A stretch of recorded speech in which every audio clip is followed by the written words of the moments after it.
একটা গানে বলে না, যেখানে যা লাগে তাই দিয়া রে দয়াল, যেখানে যা লাগে তাই দিয়া।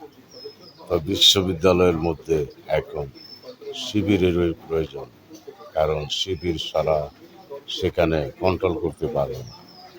তো আমাদের এলাকার এক মৌলবী হাফিজি মাদ্রাসায় পড়ায়, সে বলতেছে আপন ভাইয়ের কাছে যতটুক নিরাপদ নেই নাই ততটুক নিরাপদ আছে একজন শিবির কর্মীর কাছে। এসব বোঝাচ্ছে তারা। তো ঘরে ঘরে গিয়ে বোঝাচ্ছে, আমেরিকার বিএনপিরা সকল ঘরে ঘরে বোঝাচ্ছে জামাতকে ভোট দিলে, জামাত ক্ষমতায় যেতে পারলে তাহলে ইসলাম প্রতিষ্ঠা হবে। আমি তাদের কাছে জানতে চাই, বাংলাদেশ কি খ্রিস্টান রাষ্ট্র না অমুসলিম রাষ্ট্র? তোমরা ইসলাম প্রচার করবে সেটা বলে বেড়াচ্ছে।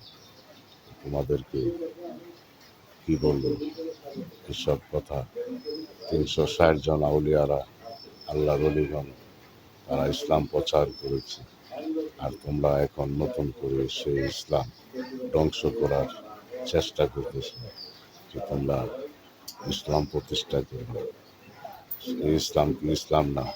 তোমরা এই ইসলামকে, আল্লাহর অলিগণ ইসলাম প্রচার করেছে দয়াল নবীজির ইসলাম, তোমরা মানো না।